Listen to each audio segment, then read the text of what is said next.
제 남편은 어디 있어요? 전화기가 꺼져 있어 소리샘으로 연결됩니다. 지금 아기가 나오는데 전화도 꺼놓고 어디 간 거냐고. 여기 분만실에 한 이국적인 외모의 여성이 울부짖고 있습니다. 프랑스에서 한국 남자 하나 믿고 부모와의 인연도 끊고 온 여성이라는데요. 지금 출산을 임박한 그녀를 두고 책임지겠다던 남자가 전화도 꺼놓은 채 잠수를 탔다고 합니다. 이제서야 겁이 났던 걸까요? 정말 할 말 없는 이 상황. 그녀의 이야기를 들어보시죠. 구독과 좋아요는 감동블라썸 영상 제작에 큰 힘이 됩니다. 제 이름은 엘로디예요. 프랑스 파리 외곽의 작은 마을에서 태어나 외동딸로 자랐습니다. 어릴 적 제 기억 속집은 항상 따뜻했어요. 아버지는 저녁마다 제게 동화책을 읽어주셨고 어머니는 제가 좋아하는 크루아상을 구워주며 웃음이 끊이지 않던 분이셨습니다. 그때만 해도 저는 세상에서 가장 행복한 아이라고 생각했어요. 하지만 모든 것이 변하기 시작한 건 제가 15살이 되던 해였습니다. 어느 날 저녁, 평소보다 늦게 들어온 아버지의 모습이 이상했어요. 어머니는 식탁에 앉아 차가운 저녁을 혼자 드시고 계셨고 아버지는 말없이 계단을 올라가셨습니다. 그날 밤 처음으로 부모님의 방에서 들려오는 목소리가 평소와 달랐어요. 높아진 톤, 억눌린 분노, 그리고 깊은 한숨소리가 벽을 통해 제 방까지 스며들었습니다. 며칠 후 진실을 알게 되었어요. 아버지께서 회사 동료와 바람을 피우셨다는 것을요. 어머니가 우연히 아버지의 휴대폰에서 발견한 메시지들이 모든 걸 드러냈습니다. 그날 어머니는 처음으로 제 앞에서 울부짖으셨어요. 20년을 함께 살았는데 20년을. 어머니의 그 목소리는 지금도 제 귀에 생생해요. 아버지는 무릎을 꿇고 용서를 구하셨지만 이미 깨진 신뢰는 쉽게 회복되지 않았습니다. 이혼이라는 단어가 집안에 맴돌기 시작했어요. 하지만 결국 두 분은 이혼하지 않기로 하셨습니다. 저 때문이었어요. 엘로디를 위해서 라는 말이 집안의 새로운 주문이 되었지만 정작 저는 그 무거운 책임감이 견디기 어려웠어요. 부모님은 서로를 용서하지 않으면서도 제 앞에서만은 평범한 척 연기하셨습니다. 그 연기가 얼마나 어색하고 차가운지 저는 너무나 잘 알 수 있었어요. 집안의 분위기는 완전히 바뀌었습니다. 예전에는 저녁 식사 시간이 하루 중 가장 즐거운 시간이었는데 이제는 침묵만이 식탁을 지배했어요. 아버지는 신문을 읽는 척하며 어머니와 눈을 마주치지 않으려 하셨고 어머니는 이유 없이 그릇을 세게 놓으며 속내를 드러내셨습니다. 저는 그 사이에서 억지로 밝은 말을 해보려 했지만 점점 그것마저 포기하게 되었어요. 가장 충격적이었던 건 어느 늦은 밤 우연히 들은 부모님의 대화였습니다. 거실에서 작은 목소리로 나누는 이야기를 엿들었는데 아버지가 이렇게 말씀하시더라고요. 엘로디가 회사 다니기 시작하면 그때 정리하자. 어머니도 조용히 동의하는 듯한 기색이었어요. 그 순간 제 가슴이 철렁 내려앉았습니다. 내가 어른이 되는 순간 우리 가족은 진짜로 끝나는 건구나. 그런 무서운 예감이 들었어요. 그날 이후 저는 집에서 웃지 않게 되었습니다. 웃을 이유도 웃을 힘도 없었어요. 대신 학교에서는 더욱 밝은 척 연기를 했어요. 친구들 앞에서는 평범한 가정의 행복한 딸인 척했습니다. 집에 가기 싫어서 도서관에서 시간을 보내는 일이 잦아졌고 주말에도 친구들과 어울리며 집을 피했어요. 그런 제 모습을 보시고 부모님은 제가 사춘기를 겪고 있다고 생각하셨을 겁니다. 하지만 정작 제가 겪고 있던 건 사춘기가 아니라 가족이 무너지는 절망감이었어요. 고등학교를 졸업하고 대학에 진학하면서 저는 처음으로 독립에 대한 꿈을 품었습니다. 파리 시내에 작은 원룸을 얻어 혼자 살고 싶다고 부모님께 말씀드렸어요. 하지만 어머니의 반응은 예상과 달랐습니다. 안 돼. 너는 아직 어려. 세상이 얼마나 위험한지 모르잖아. 어머니는 점점 더 저를 통제하려 하셨어요. 외박은 절대 안 된다고 하셨고 남자친구 이야기라도 나오면 발끈하셨습니다. 특히 어머니가 자주 하시던 말이 있었어요. 남자는 믿지 마. 특히 책임진다고 하는 남자는 다 똑같아. 이 말을 하실 때마다 어머니의 눈에는 과거의 상처가 고스란히 담겨 있었어요. 아버지에 대한 분노와 실망이 저를 향한 과도한 보호로 이어지고 있었습니다. 아버지 역시 마찬가지였어요. 평소에는 말이 없으시다가도 제가 남자 동급생 이야기만 해도 민감하게 반응하셨어요. 공부에 집중해. 그런 건 나중에 생각하면 돼. 대학 생활이 시작되었지만 자유롭지 못했습니다. 어머니는 하루에 서너 번씩 안부 전화를 하셨고 조금이라도 늦으면 어디서 뭐 하는지 캐묻으셨어요. 친구들이 클럽에 가자고 해도 여행을 가자고 해도 저는 번번이 거절해야 했습니다. 우리 부모님은 보수적이셔서 라는 핑계가 입에 붙었어요. 하지만 정작 제가 느끼는 건 보수적인 부모가 아니라 상처받은 부모의 과도한 집착이었습니다. 돈이 필요해서 아르바이트를 시작했어요. 처음에는 카페에서 일했는데 어머니가 남자 손님들이 너를 어떻게 보는지 모르겠다 며 그만두게 하셨어요. 그 다음엔 서점에서 일했지만 이번에는 늦은 시간까지 일하는 게 위험하다는 이유로 또 그만두게 되었습니다. 점점 저는 숨이 막혔어요. 집에서도 자유롭지 못하고 밖에서도 마음대로 할 수 없는 상황이 답답했습니다. 그러던 어느 날 대학교 게시판에서 흥미로운 아르바이트 공고를 발견했어요. 도심에서 열리는 퍼레이드 행사에서 인형탈을 쓰고 일하는 것이었습니다. 페이도 괜찮았고 무엇보다 얼굴이 보이지 않는다는 점이 마음에 들었어요. 어머니께는 도서관에서 공부한다 고 거짓말을 하고 그 일을 시작했습니다. 퍼레이드 당일 저는 커다란 곰 인형탈을 쓰고 높은 퍼레이드 차량 위에 올라섰어요. 아래에서 손을 흔드는 사람들을 보니 기분이 좋았습니다. 오랜만에 느끼는 자유로움이었어요. 인형탈 안에서는 아무도 저를 모르고 저 역시 누구의 딸도 아닌 그냥 하나의 캐릭터일 뿐이었어요. 사람들의 환호성과 박수 소리가 제 마음을 들뜨게 했습니다. 하지만 그 순간 사고가 일어났어요. 차량이 갑자기 브레이크를 밟았고 저는 균형을 잃고 앞으로 굴러떨어질 뻔했습니다. 무거운 인형탈 때문에 몸을 제대로 가누지 못했어요. 아래는 딱딱한 아스팔트였고 이대로 떨어지면 크게 다칠 게 분명했습니다. 그 순간 정말 무서웠어요. 인형탈 안에서 비명을 질렀지만 밖으로는 들리지 않았습니다. 그때 누군가 달려와 제 몸을 받아냈어요. 정확히는 그 사람이 쿠션이 되어 저와 함께 바닥에 넘어졌습니다. 인형탈을 벗고 나서야 상황을 제대로 파악할 수 있었어요. 저를 구해준 사람은 의식을 잃은 상태였고 주변 사람들이 급히 구급차를 불렀습니다. 놀랍게도 그는 동양인 남성이었어요.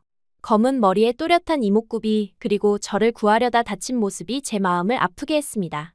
구급차가 도착하고 그는 병원으로 실려갔어요. 저는 당연히 따라갔습니다. 제 때문에 다친 사람을 혼자 둘 수는 없었어요. 응급실에서 기다리는 동안 마음이 무거웠습니다. 만약 이 사람이 크게 다쳤다면 어떻게 하지? 제가 더 조심했어야 하는 건 아닐까? 그런 생각들이 머릿속을 맴돌았어요. 다행히 큰 부상은 아니었지만 뇌진탕 증상이 있어서 며칠간 입원이 필요하다는 진단을 받았습니다. 의식을 회복한 그의 첫 마디가 지금도 기억에 생생해요. 괜찮으세요? 다치지 않으셨어요? 자신이 다친 상황에서도 저를 먼저 걱정하는 모습에 마음이 뭉클했습니다. 그때 알게 된 그의 이름은 호준이었어요. 한국에서 온 디자이너 지망생이라고 자신을 소개했습니다. 처음에는 단순히 감사 인사를 드리려고 했어요. 하지만 호준과 이야기를 나누면서 묘한 편안함을 느꼈습니다.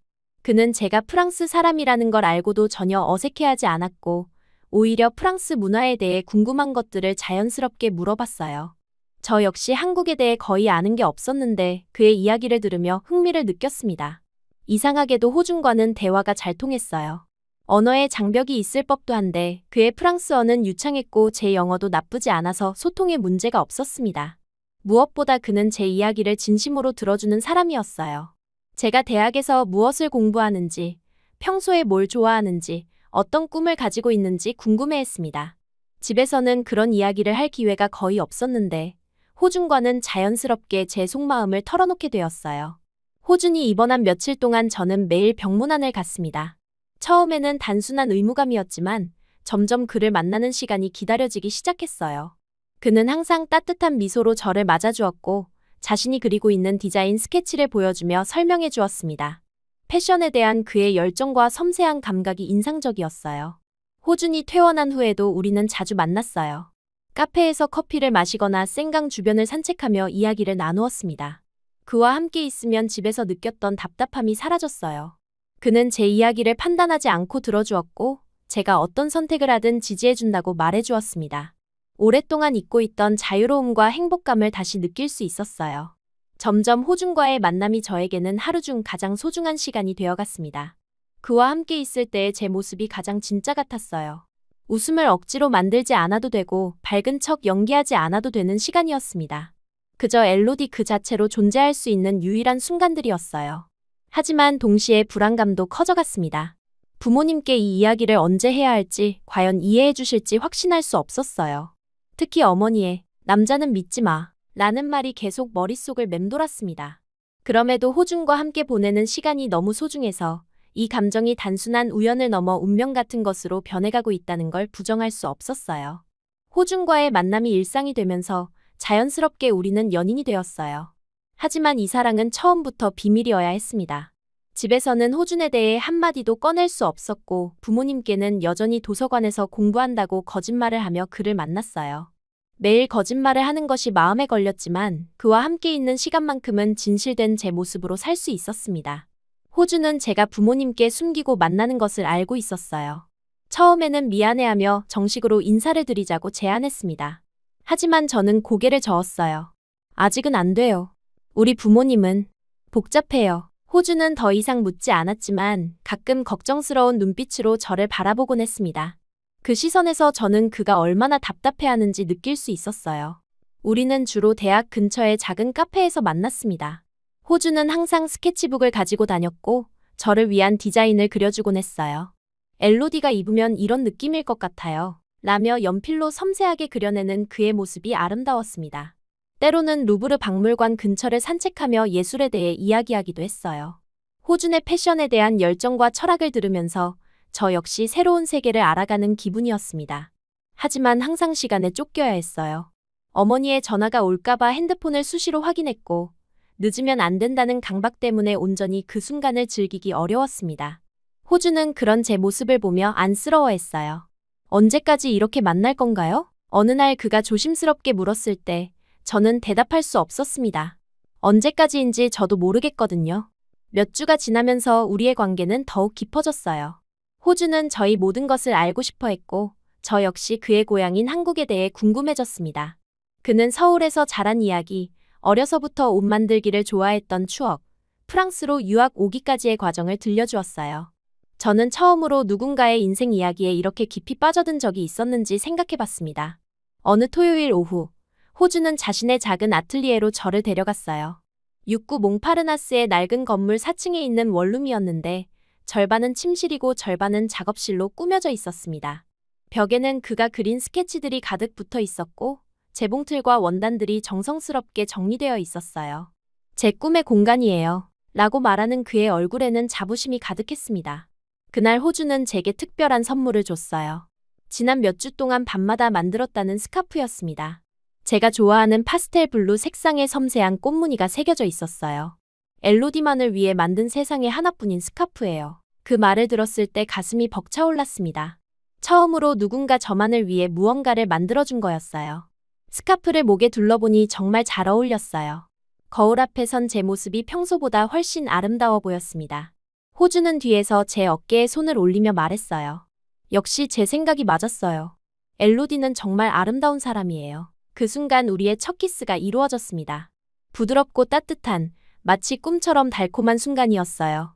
그날 이후 호준과 저는 진짜 연인이 되었습니다. 하지만 동시에 더 큰 죄책감도 느꼈어요.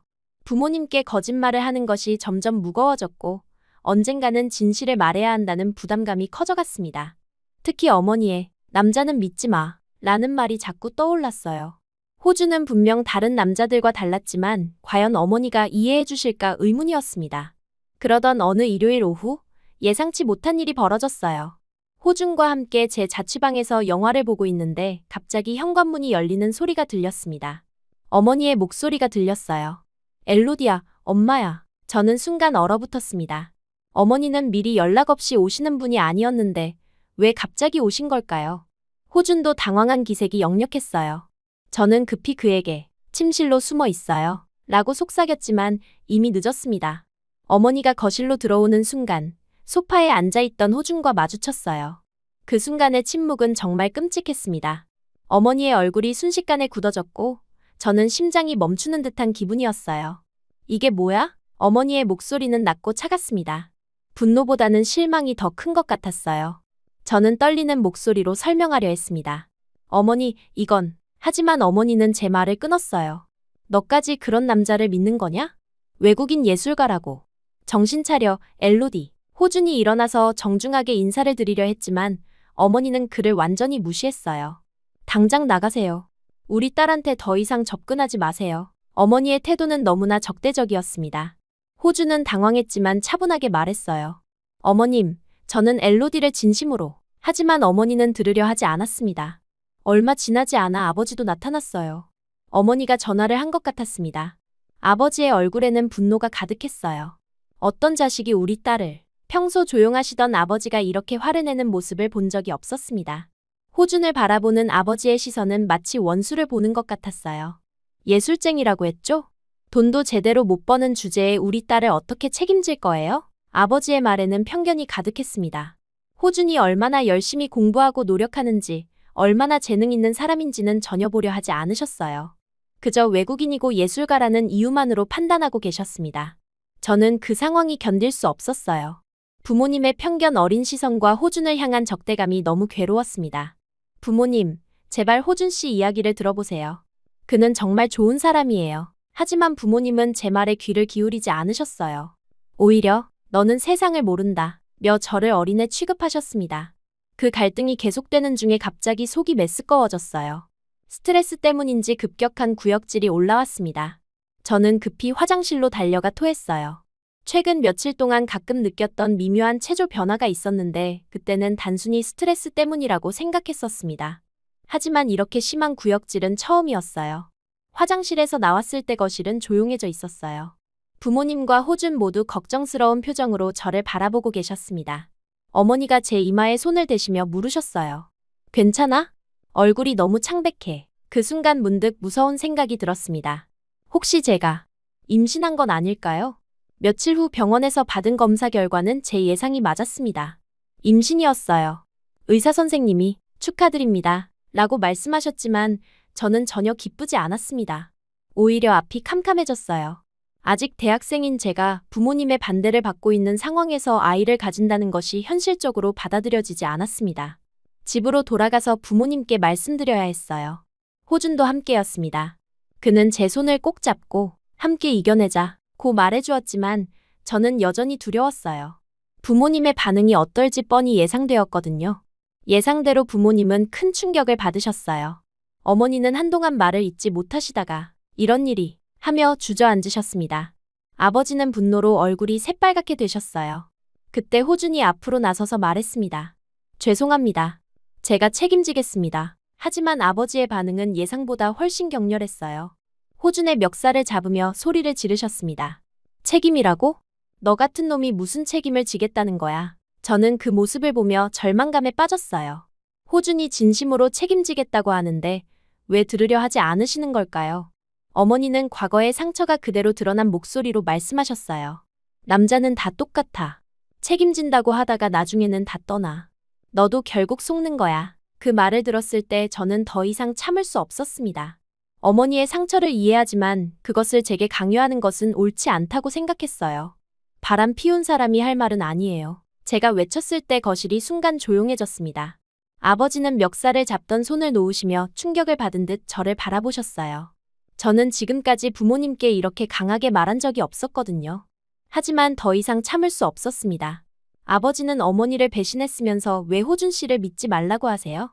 어머니는 아버지 때문에 상처받으셨으면서 왜 제가 사랑하는 사람까지 의심하라고 하세요? 제 목소리는 떨리고 있었지만 하고 싶었던 말들이 쏟아져 나왔습니다. 저는 부모님의 상처를 대신 짊어지고 살고 싶지 않아요. 아버지는 아무 말씀도 하지 못하시고 자리를 박차고 나가셨어요.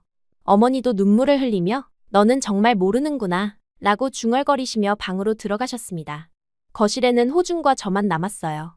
저는 그제야 울음을 터뜨렸습니다. 그동안 쌓여있던 모든 감정이 한꺼번에 폭발하는 것 같았어요. 호준이 저를 안아주며 말했어요. 미안해요. 쟤 때문에 이런 일이. 하지만 저는 고개를 저었습니다. 아니에요.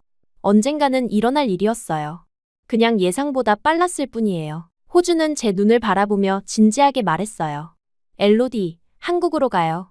내가 당신과 아이 둘 다 책임질게요. 처음에는 너무 갑작스러운 제안이라 당황했어요. 프랑스를 떠나 한국으로 간다는 것은 상상해 본 적이 없었거든요. 하지만 이 상황에서 다른 선택지가 있을까 생각해봤습니다. 부모님과의 관계는 회복하기 어려워 보였고 프랑스에서 미혼모로 아이를 키우는 것도 쉽지 않을 것 같았어요. 그날 밤 혼자 많은 생각을 했습니다. 호준과 함께 한국으로 가는 것이 정말 옳은 선택일까요? 언어도 다르고 문화도 다른 나라에서 살 수 있을까요? 하지만 동시에 호준이 보여준 진심과 책임감을 생각하면 그와 함께라면 어디든 갈 수 있을 것 같았어요. 다음 날 부모님께 마지막으로 말씀드렸어요. 저는 호준과 함께 한국으로 갈 거예요. 부모님이 이해해주지 않으셔도 제가 선택한 길입니다. 어머니는 정신 차려. 너 지금 뭔 소리를 하는 거야? 라며 만류하셨지만 저는 이미 마음을 정했어요. 짐을 정리하면서 어릴 적 추억이 담긴 물건들을 보니 마음이 아팠어요. 하지만 더 이상 과거에 얽매여 살고 싶지 않았습니다. 제 인생은 제가 선택하고 싶었어요. 부모님께는 간단한 문자 메시지만 남겼습니다. 더 이상 연락하지 마세요. 저도 저만의 길을 갈 겁니다. 건강하세요. 공항으로 가는 택시 안에서 호준이 제 손을 잡으며 물었어요. 후회하지 않아요? 저는 창밖을 바라보며 대답했습니다. 모르겠어요. 하지만 이것이 제가 할 수 있는 최선의 선택인 것 같아요. 호준은 미소를 지으며 한국에서 행복하게 살아요. 라고 말해주었어요. 샤를 드골 공항에서 한국행 비행기에 오를 때 저는 새로운 인생이 시작된다는 걸 느꼈습니다. 두렵기도 했지만 동시에 기대되기도 했어요. 호준과 함께라면, 그리고 뱃속의 아이와 함께라면 어떤 어려움이라도 이겨낼 수 있을 것 같았습니다. 비행기가 이륙하면서 프랑스의 땅이 점점 멀어져 갔어요. 저는 모국을 등지고 운명을 향해 날아가고 있었습니다. 인천공항에 내렸을 때의 그 순간을 지금도 생생히 기억해요. 긴 비행시간 동안 계속 불안했던 마음이 한국 땅을 밟는 순간 더욱 현실적으로 다가왔습니다. 모든 것이 낯설었어요. 공항 안내방송도, 사람들의 얼굴도, 심지어 공기의 냄새까지 프랑스와는 완전히 달랐습니다. 호준이 제 손을 꼭 잡고 이제 정말 우리가 함께 살 곳이에요. 라고 말했을 때 저는 두려움과 기대가 뒤섞인 복잡한 감정을 느꼈어요. 공항에서 나오자마자 호준의 부모님이 마중을 나와 계셨습니다. 처음 뵙는 시어머니와 시아버지의 모습은 제가 상상했던 것과 달랐어요. 시어머니는 저보다 훨씬 작은 키에 온화한 미소를 지으고 계셨고 시아버지는 다소 어색해하시면서도 따뜻한 눈빛으로 저를 바라보셨습니다. 호준이 프랑스어로 저를 소개하자 시어머니가 서툰 영어로 Welcome to Korea 라고 말씀해 주셨어요. 그 순간 제 눈시울이 뜨거워졌습니다. 차로 이동하는 동안 창밖 풍경을 보며 신기함을 감추지 못했어요. 한글로 쓰인 간판들, 빼곡히 들어선 아파트들, 그리고 프랑스에서는 보지 못했던 독특한 건축 양식들이 모든 것이 새로웠습니다. 호주는 제 옆에서 저기가 한강이에요. 저 산이 남산이고요. 라며 하나하나 설명해 주었지만 저는 아직 실감이 나지 않았어요. 정말 제가 이곳에서 살게 될 것인지 의문스러웠습니다. 호준의 집은 서울 외곽의 조용한 주택가에 있었어요. 2층짜리 단독주택으로 작지만 정겨운 집이었습니다. 집에 들어서자마자 시어머니가 제게 슬리퍼를 건네주시며 이제 우리 딸이야 라고 말씀하셨어요. 호준이 통역해 주었을 때 저는 울컥했습니다. 프랑스 부모님께는 한 번도 들어보지 못한 말이었거든요. 그 진심 어린 환대에 한국에서 처음으로 눈물을 흘렸어요. 저녁 식사는 정말 특별한 경험이었습니다. 시어머니가 직접 준비해 주신 한식을 처음 맛봤는데 처음엔 매워서 눈물이 날 뻔했지만 묘하게 중독적인 맛이었어요. 김치, 된장찌개, 불고기 같은 음식들의 이름도 처음 들어봤습니다. 시어머니는 제가 잘 못 먹는 걸 보시고 걱정스러워하시며 입맛에 안 맞지? 라고 물으셨어요. 저는 고개를 저으며 맛있어요 라고 한국말로 말해보려 했는데 발음이 어색했나 봐요. 가족들이 모두 웃으셨지만 따뜻한 웃음이었습니다.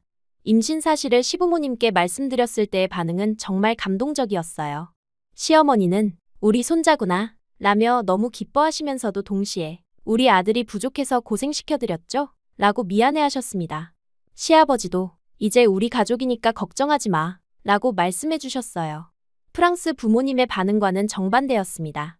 여기서는 아이가 축복받는 존재였고 저는 환영받는 며느리였어요. 그날 밤 호준의 방에서 잠을 자는데 정말 어색했어요. 프랑스에서는 각자의 공간이 있었는데 이제는 정말 한 집에서 함께 살게 된 거였습니다. 호준은 제가 불편하지 않게 배려해 주려 했지만 저는 모든 것이 낯설어서 잠이 오지 않았어요. 창밖에서 들려오는 소리도 다르고 집의 냄새도 달랐습니다. 과연 제가 이곳에 잘 적응할 수 있을까 하는 걱정이 밤새 머릿속을 맴돌았어요. 다음 날부터 본격적인 한국 생활이 시작되었습니다. 가장 먼저 해야 할 일은 혼인신고였어요. 구청에 가서 서류를 작성하는 과정이 복잡했지만 호준이 차근차근 도와주었습니다. 제 외국인 등록증을 만들고 각종 서류를 준비하는 과정에서 한국의 행정 시스템을 처음 경험했어요. 공무원들이 저를 신기한 듯 바라보는 시선이 약간 부담스럽기도 했지만 대부분 친절하게 도와주셨습니다. 혼인신고를 마치고 나니 정말 호준과 부부가 된 기분이었어요. 하지만 정식 결혼식은 나중에 하기로 했습니다. 아직 뱃속에 아이도 있고 제가 한국 생활에 적응하는 것이 먼저라고 생각했거든요. 시어머니도 천천히 준비하자며 이해해 주셨어요. 그 배려심이 정말 고마웠습니다. 하지만 언어 문제는 정말 큰 벽이었습니다. 일상적인 대화도 호준이 통역해 주어야 했고 혼자서는 아무것도 할 수 없는 상황이었어요. 시장에 가거나 병원에 갈 때도 항상 누군가의 도움이 필요했습니다. 독립적으로 살아왔던 제게는 이런 의존적인 상황이 답답하기도 했어요. 하루빨리 한국어를 배워야겠다는 생각이 간절했습니다. 호준은 정말 책임감 있는 남자였어요. 아이가 생긴 걸 알고 나서부터 더욱 열심히 일했습니다.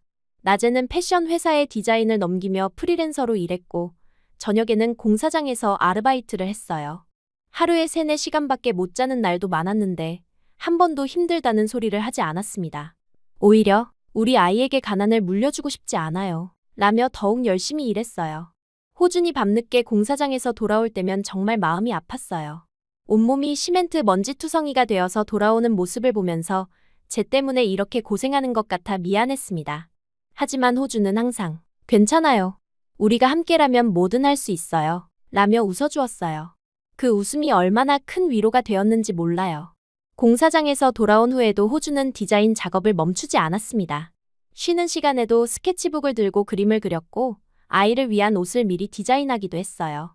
우리 아이가 태어나면 세상에서 가장 예쁜 옷을 입혀줄 거예요. 라고 말하는 그의 모습에서 아버지가 될 준비를 하고 있다는 걸 느꼈습니다. 그런 호준의 모습은 저에게 큰 감동을 주었어요. 시간이 지나면서 배가 점점 불러왔습니다. 처음에는 신기하기만 했던 임신이 점점 현실적으로 다가왔어요. 시어머니는 저를 정말 친딸처럼 돌봐주셨습니다. 임신 중에 좋은 음식들을 챙겨주시고 병원 검진에도 함께 따라가 주셨어요. 한국의 산부인과 시스템은 프랑스와 달라서 처음엔 당황했지만 시어머니가 모든 걸 알려주셔서 큰 도움이 되었습니다. 하지만 이상하게도 호주는 가끔 프랑스 부모님 이야기를 꺼냈어요. 엘로디 부모님께 연락해보면 어떨까요? 손자가 생긴다는 소식을 들으시면 마음이 바뀌실지도 몰라요. 그럴 때마다 저는 단호하게 고개를 저었습니다. 아직 그 상처가 아물지 않았거든요. 부모님이 호준을 대했던 모습, 저를 믿지 않았던 그 순간들이 아직도 생생했어요. 아직은 안 돼요. 제가 준비가 안 됐어요. 제 대답에 호준은 더 이상 묻지 않았지만 가끔 아쉬운 표정을 짓곤 했어요. 아마 그도 가족이 모두 모여 아이를 축하해주길 바랐을 겁니다. 하지만 저에게 가족은 아직도 고통의 기억이었어요. 프랑스에서의 마지막 며칠이 너무 아팠거든요. 한국어 공부도 조금씩 시작했습니다. 시어머니가 한글을 가르쳐 주셨는데 정말 어려웠어요. 프랑스어와는 완전히 다른 문자 체계라서 처음엔 암호 같았습니다. 하지만 조금씩 단어를 익혀가면서 시어머니와 간단한 대화를 할 수 있게 되었어요. 고마워요. 사랑해요. 맛있어요. 같은 기본적인 표현들을 배우면서 한국 생활에 조금씩 적응해갔습니다. 동네 마트에 혼자 가보기도 했어요. 처음에는 뭐가 뭔지 몰라서 헤맸지만 점차 한국 음식 재료들을 구분할 수 있게 되었습니다. 마트 직원분들도 제가 외국인인 걸 알고 친절하게 도와주셨어요. 한국 사람들의 정이 정말 많다는 걸 그때 처음 느꼈습니다. 임신 7개월쯤 되었을 때부터는 몸이 많이 무거워졌어요. 계단 오르기도 힘들어지고 밤에 잠도 잘 오지 않았습니다. 시어머니는 이제 조심해야 한다 며 더욱 세심하게 돌봐주셨어요. 호준도 공사장 일을 조금 줄이고 집에 있는 시간을 늘려주었습니다. 두 사람의 배려가 정말 고마웠어요. 그런데 출산 예정일이 2주 앞으로 다가왔을 때 호준에게 좋은 기회가 생겼습니다. 지방에 있는 건설 현장에서 5일간 단기 일을 하면 평소보다 훨씬 많은 돈을 벌 수 있다는 거였어요. 호준은 고민스러워하며 제게 물었습니다. 어떻게 생각해요? 아직 2주나 남았는데. 저는 내심 불안했어요. 아이가 예정일보다 일찍 나올 수도 있다는 걸 알고 있었거든요. 하지만 호준이 그동안 우리를 위해 얼마나 고생했는지 알고 있었기에 시어머니도 계시고 아직 시간도 있으니까 다녀오세요. 라고 말했습니다. 호준은 정말 고마워하며 꼭 5일만 다녀올게요. 뭔 일이 있으면 바로 연락해요. 라고 약속했어요. 호준이 떠나는 날 아침, 저는 왠지 모를 불안감을 느꼈어요. 하지만 그냥 예비 엄마의 괜한 걱정이라고 생각하며 밝게 보내주었습니다. 조심히 다녀와요. 우리 잘 있을게요. 호준은 제 배를 쓰다듬으며 아빠 올 때까지 기다려 우리 아가 라고 말하고 떠났어요. 호준이 떠난 첫째 날과 둘째 날은 괜찮았습니다. 시어머니와 함께 아기용품을 정리하고 출산 준비물을 점검했어요. 호준도 저녁마다 전화해서 안부를 물었고 모든 것이 순조로웠습니다. 하지만 셋째 날 새벽 갑자기 뭔가 이상한 느낌이 들었어요. 잠에서 깨어보니 침대가 젖어 있었습니다. 처음에는 무슨 일인지 몰랐는데 곧 양수가 터진 거라는 걸 깨달았어요. 너무 당황해서 시어머니 라고 소리쳤습니다. 시어머니가 급히 달려와 상황을 파악하시고는 병원에 가야겠다 며 서둘러 준비하셨어요.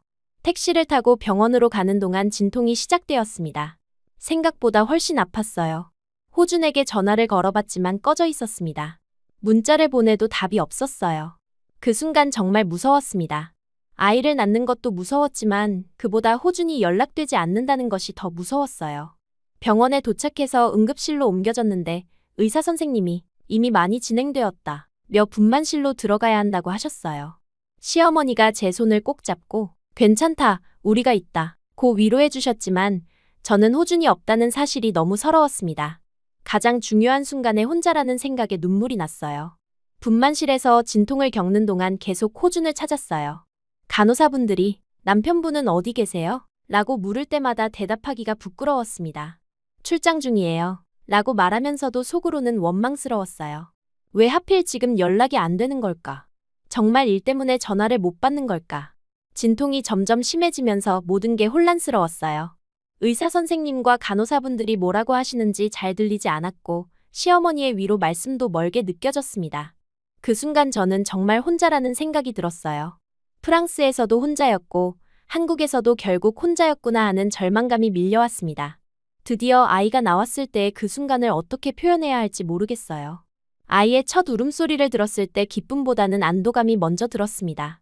건강한 여자아이예요. 라는 의사 선생님의 말씀을 들으면서도 저는 눈물만 나왔어요. 행복한 눈물이 아니라 서러운 눈물이었습니다. 아이를 처음 안았을 때의 감정은 복잡했어요. 이렇게 작고 소중한 생명이 제게서 나왔다는 게 신기하면서도 동시에 무서웠습니다. 이 아이를 제가 제대로 키울 수 있을까? 호준 없이도 할 수 있을까? 그런 걱정들이 머릿속을 맴돌았어요. 병실로 옮겨진 후에도 호준은 연락이 안 되었습니다. 시어머니가 분명 무슨 일이 있을 거야. 곧 연락 올 거야. 라고 위로해 주셨지만 저는 점점 화가 났어요. 아무리 일이 중요해도 아내가 아이를 낳는데 연락조차 안 된다는 게 말이 되나요? 그 순간 어머니의 말이 떠올랐습니다. 남자는 다 똑같아. 그렇게 저는 호준에 대한 원망과 실망 그리고 새로 태어난 딸에 대한 책임감이 뒤섞인 복잡한 감정 속에서 첫 밤을 보냈습니다. 과연 이 선택이 옳았을까? 한국까지 와서 이렇게 혼자 아이를 낳게 될 줄 몰랐어요. 아이를 바라보며 미안해, 아가야. 엄마가 잘못 선택한 것 같아. 라고 속으로 사과했습니다. 출산을 마치고 병실에 누워있는 시간이 정말 길게 느껴졌어요. 몸은 온통 아팠고 정신적으로도 완전히 지쳐 있었습니다. 분만 과정에서 쏟아낸 모든 힘이 빠져나간 것 같았고 눈을 뜨는 것조차 버거웠어요. 옆에 놓인 신생아실에서 들려오는 아기 울음소리가 제 딸의 것인지조차 구분하기 어려웠습니다. 모든 것이 낯설고 혼란스러웠어요. 시어머니는 계속 옆에서 돌봐주셨지만 저는 마음 한구석이 계속 비어있는 느낌이었습니다. 호주는 여전히 연락이 되지 않았어요. 시어머니가 분명 무슨 일이 있을 거야 라고 위로해 주셨지만 저는 점점 더 화가 났습니다. 도대체 무슨 일이 아내가 아이를 낳는 것보다 중요하단 말인가요? 그 순간 프랑스에 있는 어머니의 말이 다시 떠올랐어요. 남자는 다 똑같아. 아기를 처음 안았을 때의 감정은 복잡했습니다. 분명 제게서 나온 아이인데 아직 실감이 나지 않았어요. 작고 여린 생명체가 제 품에 안겨있는 것이 신기하면서도 무서웠습니다. 이 아이를 제대로 키울 수 있을까? 호준 없이도 해낼 수 있을까? 그런 생각들이 머릿속을 끊임없이 맴돌았어요. 아이의 작은 손가락을 보면서 미안해, 아가야. 엄마가 잘못 선택한 것 같아. 라고 속으로 계속 사과했습니다. 첫날 밤은 정말 길었어요. 아기는 몇 시간마다 울었고 간호사분들이 수유를 도와주셨지만 모든 게 서툴고 어색했습니다. 특히 모유 수유가 생각보다 어려워서 아기도 저도 힘들어했어요. 다른 산모들은 남편이나 가족들이 함께 있어서 북적거리는데 제 병실만 조용해서 더욱 외로웠습니다. 시어머니는 밤에 집에 가셔야 했거든요. 병원 복도를 걸으며 다른 가족들을 보는 것도 괴로웠어요. 행복해하는 부부들, 손자를 보러 온 할머니 할아버지들, 형제자매들까지 온 가족이 모인 모습들을 보면 더욱 쓸쓸했습니다. 저는 왜 이렇게 혼자일까? 선택을 잘못한 걸까? 그런 생각들이 계속 들었어요. 아기에게 젖을 물리면서도 눈물이 났습니다. 둘째 날 오후, 정말 예상치 못한 일이 벌어졌어요. 낮잠을 자려고 눈을 감고 있는데 복도에서 익숙한 목소리가 들렸습니다.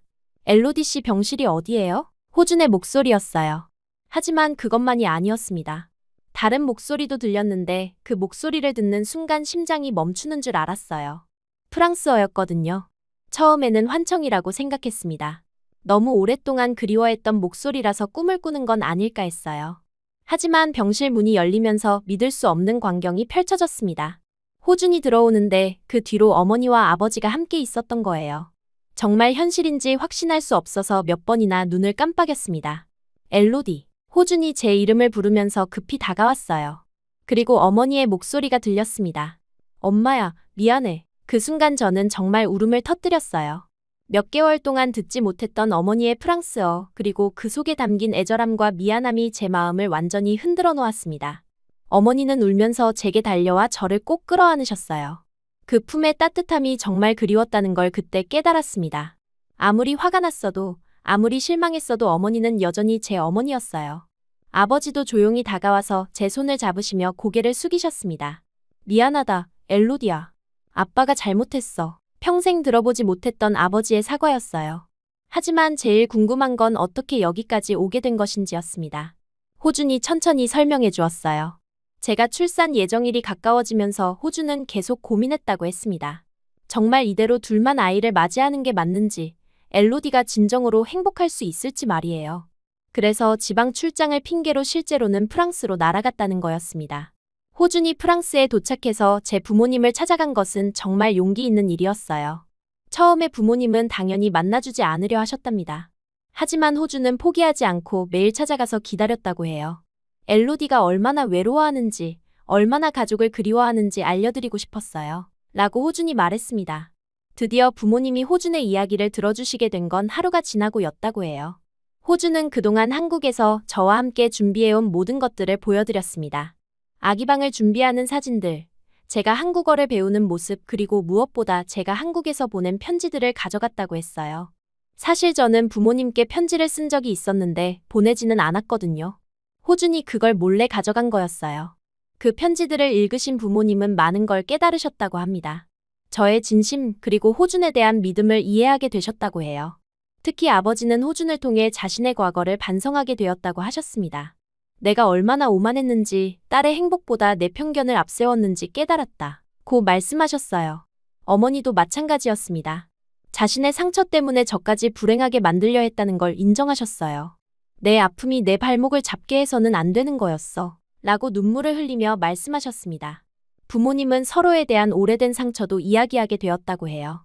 아버지의 외도, 어머니의 불신, 그리고 그로 인해 제가 받은 상처까지 모든 걸 털어놓으셨다는 거였습니다. 결국 부모님은 호준과 함께 한국으로 오기로 결심하셨어요. 딸의 첫 아이가 태어나는데 곁에 없을 수는 없다. 는 게 이유였습니다. 호준은 그래서 연락이 안 되었던 거였어요. 비행기에서는 휴대폰을 꺼야 했고 부모님을 설득하느라 정신없었다고 했습니다. 저는 그 모든 이야기를 들으면서 호준에게 미안한 마음이 들었어요. 원망했던 제 자신이 부끄러웠습니다. 아기를 처음 본 외할머니 외할아버지의 반응은 정말 감동적이었어요. 어머니는 아기를 안고서 우리 손녀구나, 정말 예쁘다 며 계속 울으셨습니다. 아버지도 내 첫손자가 이렇게 예쁠 줄 몰랐다 며 눈가를 닦으셨어요. 그 모습을 보니 제 마음도 따뜻해졌습니다. 역시 핏줄은 속일 수 없는 것 같았어요. 시어머니도 함께 계셨는데 프랑스 부모님과 처음 만나는 자리가 어색할 법도 했지만 의외로 분위기가 좋았어요. 언어는 통하지 않았지만 손짓 발짓으로 소통하시며 서로 아기에 대한 사랑을 확인하셨습니다. 우리가 함께 이 아이를 키우자는 마음이 전해지는 것 같았어요. 그날 밤 병실에서 가족들과 함께 보낸 시간은 정말 특별했습니다. 오랫동안 잃어버렸던 가족의 의미를 다시 찾은 기분이었어요. 어머니는 제 옆에서 밤새 아기를 돌봐주셨고 아버지는 호준과 앞으로의 계획에 대해 진지하게 이야기하셨습니다. 호준의 꿈과 목표를 들으시면서 이제야 제대로 된 사위를 얻었다 고 말씀하시기도 했어요. 다음날 산후조리원으로 이동할 때 정말 온 가족이 함께였습니다. 아기용품을 나눠서 들고 서로 아기를 안아보려고 하는 모습이 너무 평화로웠어요. 시어머니와 어머니가 서로 아기 돌보는 방법에 대해 이야기하시는 것도 신기했습니다. 언어는 달라도 엄마의 마음은 똑같은 것 같았어요. 산후조리원에 도착해서 시설을 보신 부모님의 반응도 좋았어요. 호준이 얼마나 정성스럽게 준비했는지 알 수 있었거든요.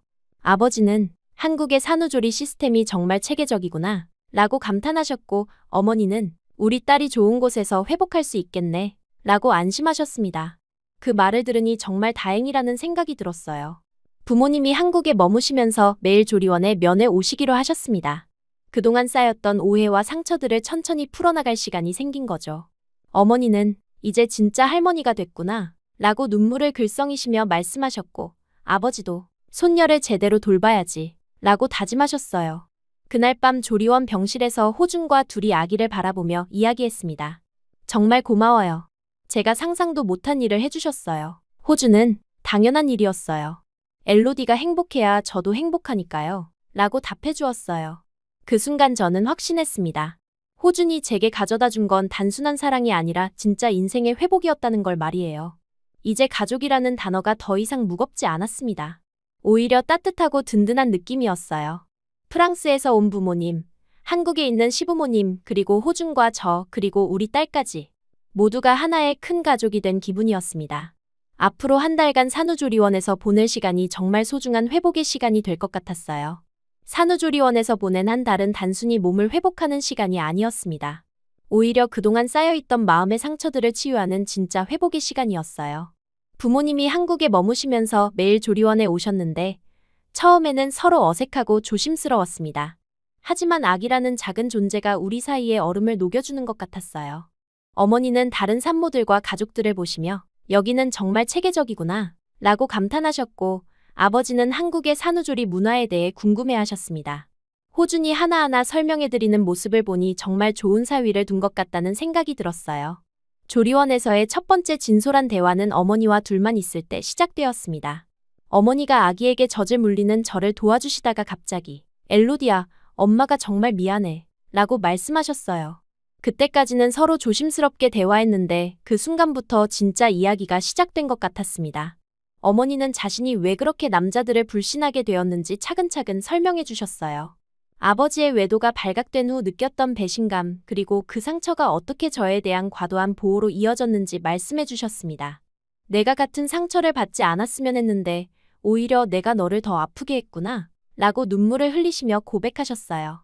저도 그동안 속에 담아두었던 이야기들을 털어놓았습니다. 부모님의 갈등을 지켜보며 얼마나 힘들었는지, 사랑에 대한 믿음을 잃어가고 있었는지 솔직하게 말씀드렸어요. 어머니가 남자는 다 똑같다고 하실 때마다 저는 사랑 자체를 포기하고 싶었어요. 하지만 호준을 만나면서 모든 남자가 아버지 같지는 않다는 걸 알게 됐어요. 그 말을 들으신 어머니는 더욱 미안해하셨습니다. 자신의 상처 때문에 제가 행복할 기회를 놓칠 뻔했다는 걸 깨달으신 거죠. 호준이 정말 좋은 사람이구나. 처음에는 편견 때문에 못 봤는데 이제는 확실히 알겠어 라고 인정해 주셨어요. 그 순간 제 마음에서 오랫동안 쌓여있던 원망이 사라지는 걸 느꼈습니다.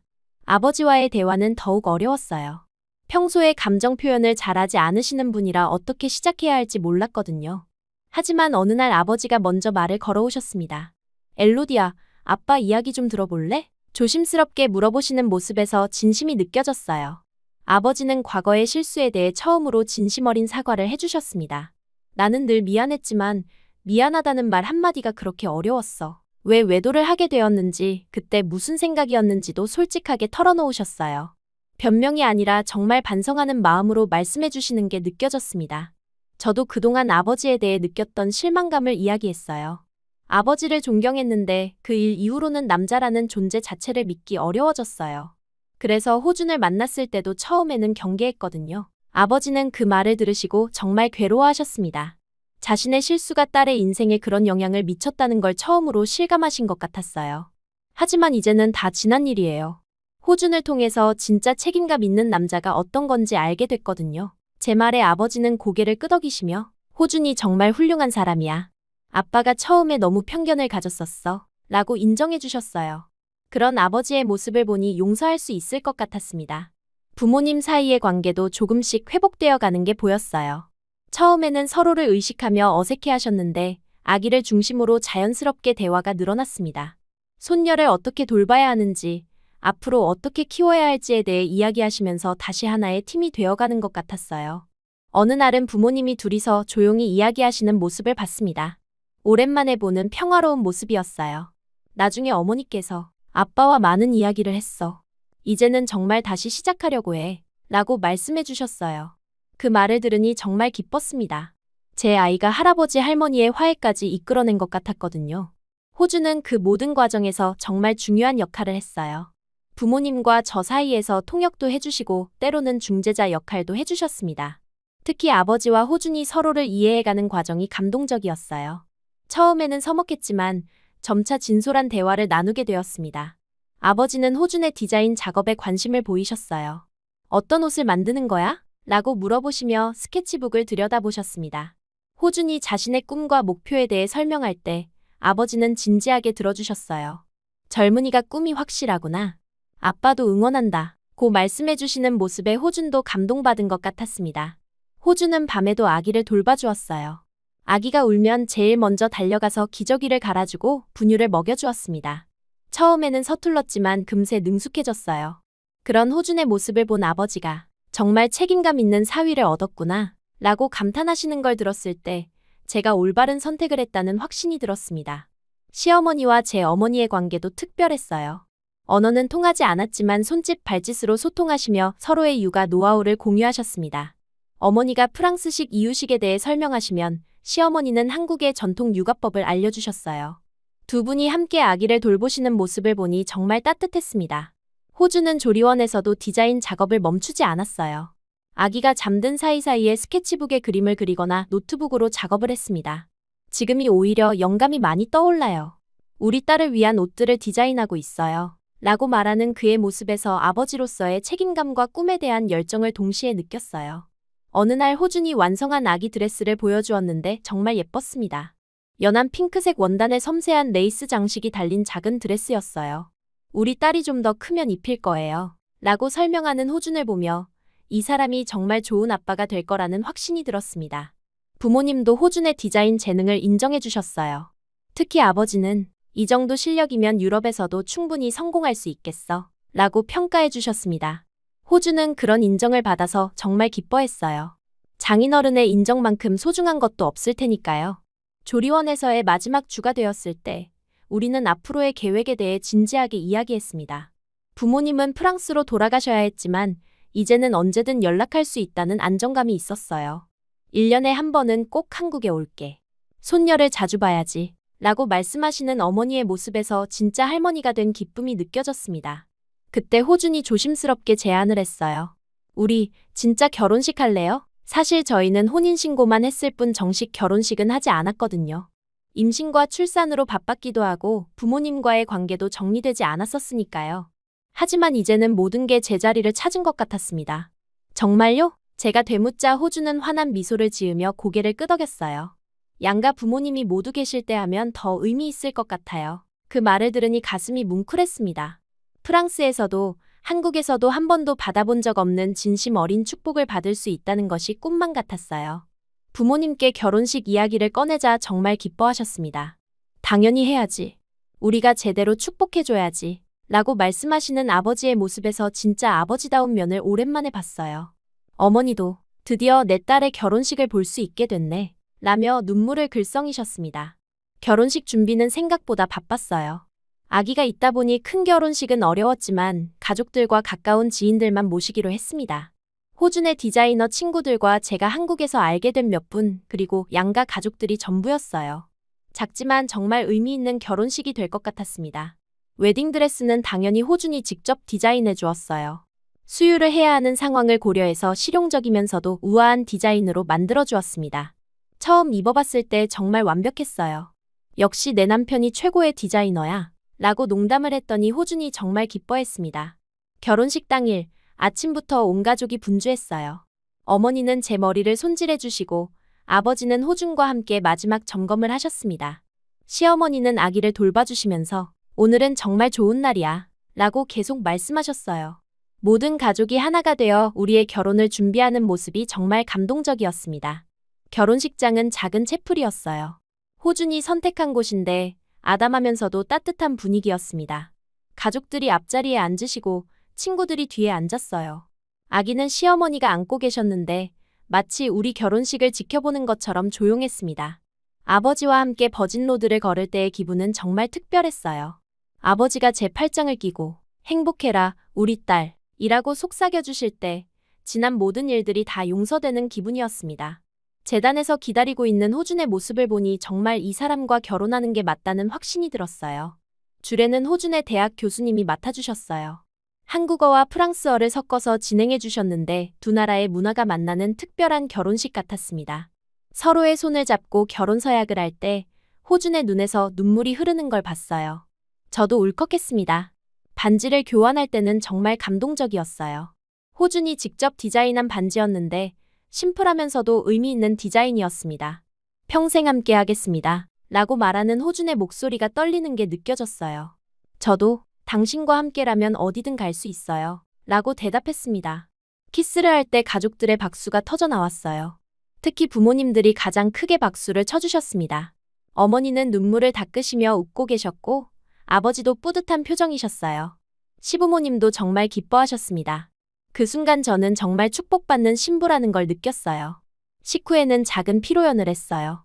한국 음식과 프랑스 음식을 섞어서 준비했는데 모든 분들이 만족해 하셨습니다. 특히 제 프랑스 친구 몇 명이 화상으로 축하해 주었을 때는 정말 감동적이었어요. 비록 함께 할 수는 없었지만 마음만은 함께 해주는 게 느껴졌습니다. 아기도 결혼식 내내 얌전했어요. 마치 엄마 아빠의 특별한 날이라는 걸 아는 것처럼 조용히 있었습니다. 가끔 옹알이를 하는 것도 축하해주는 것 같아서 귀여웠어요. 결혼식 사진을 찍을 때 아기도 함께 찍었는데 정말 완벽한 가족 사진이 나왔습니다.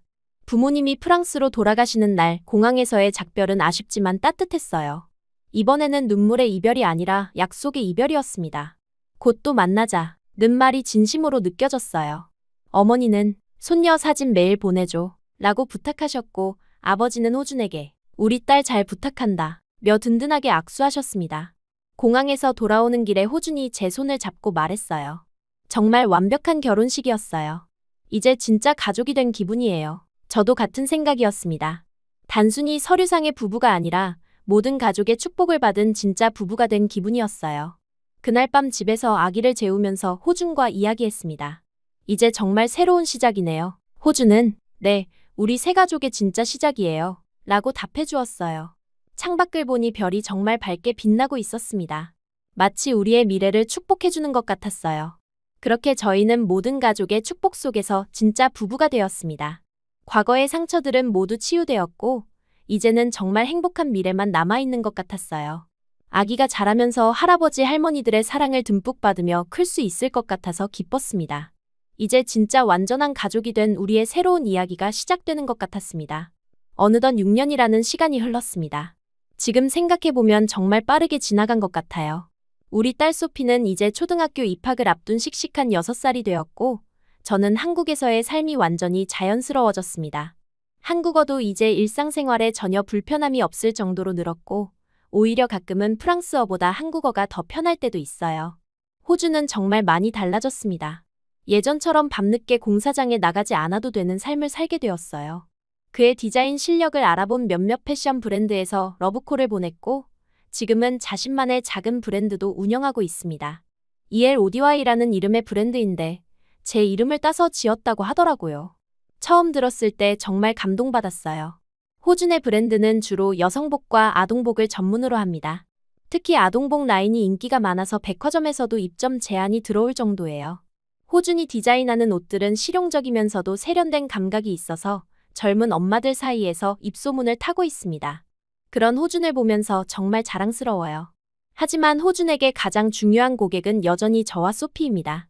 계절마다 저희를 위한 옷을 직접 만들어주시는데 그때의 호준은 유명 디자이너가 아니라 그냥 사랑하는 남편이자 아빠예요. 소피는 아빠가 만든 옷이 제일 예뻐 라고 항상 자랑하는데 그럴 때마다 호준의 얼굴이 환해집니다. 저는 다문화센터에서 프랑스어 통역 봉사를 하고 있어요.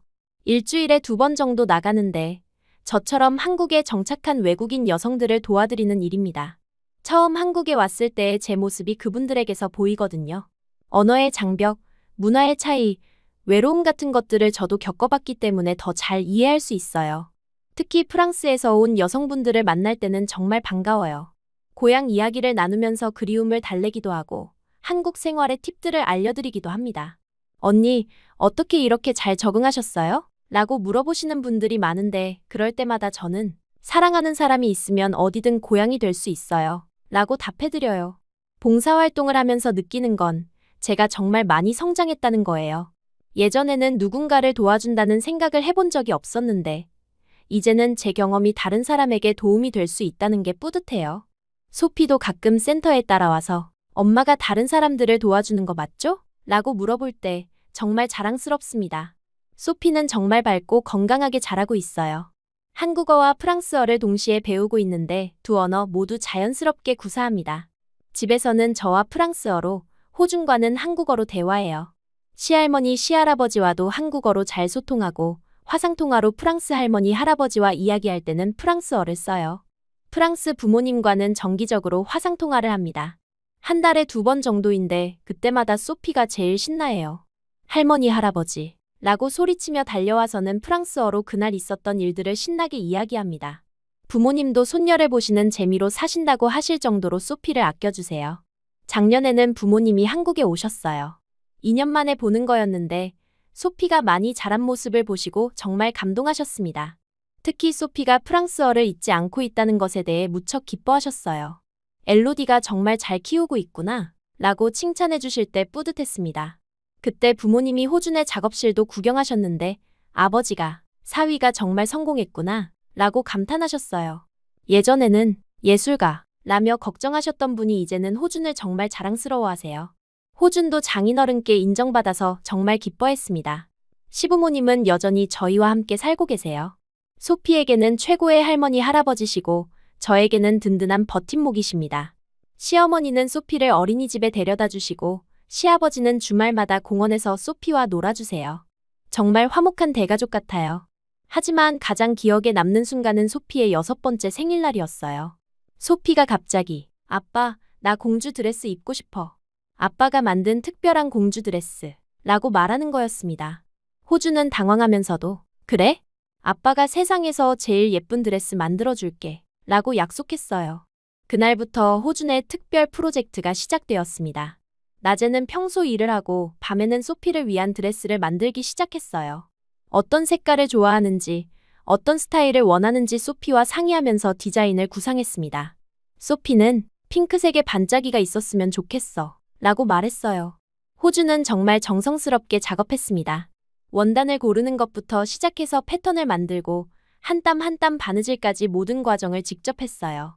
저는 옆에서 지켜보면서 감동받았습니다.